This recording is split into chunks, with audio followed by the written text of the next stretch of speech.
US luxury goods players are increasingly regarding the Chinese as the consumers very much of first resort. More Tiffany stores in China, more Fossil clothing stores, and Coach is now targeting $500 million in annual sales from China. Stacey Widlitz is a private retail consultant and analyst. She's in London for today's Walpole Luxury Summit, concentrating again on Greater China, specifically mainland China, Hong Kong and Macau. Good afternoon to you, Stacey. What's key from Cheers from London, Simon. What's key from profiting from China at the moment? I didn't realize, for example, that men account for 50% of luxury spending in China compared to 25% for the rest of Asia, 15 to 20% around the rest of the world. That's a big difference for starters, isn't it?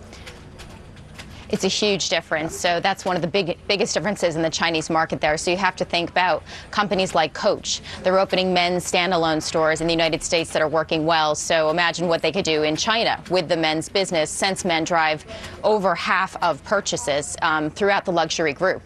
So what is the cutting edge of what you in the industry are saying? I mean, on the one hand, you've got a cost problem. Coach said last week it's going to move half of its capacity, manufacturing capacity, out of China because the costs are rising there so rapidly. And of course, everybody else is looking at China and worried that it's going to slow down.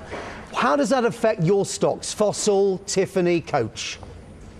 Sure. Well, some of the discussion today was just that China knows that they have to be competitive, that some of the manufacturing is moving to Bangladesh. That was one of the subjects today. So certainly, China, Coach has moved some of their manufacturing to Vietnam and other areas. But the important thing to point out there is that the pricing premium in Asia is about 30% more than it is in the States. And the consumer is really not pushing back on that. So actually, operating margins in Asia are much higher than they are in the US and Europe. So that does provide somewhat of a cushion. And I'm not sure if you're actually a stock picker, but of Coach or Tiffany, where would you say people should look more closely, bearing in mind that these stocks have done very well? Tiffany's up 51% for a year, Coach is up 46%, but still coming off on that growth concern now.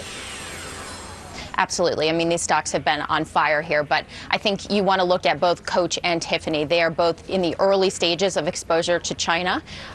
Coach had a joint venture, and now they're doing it on their own. So they learned from the market, and now they're rolling out. They're looking for about 10% market share in the next 3 years in China, so that will be significant for them.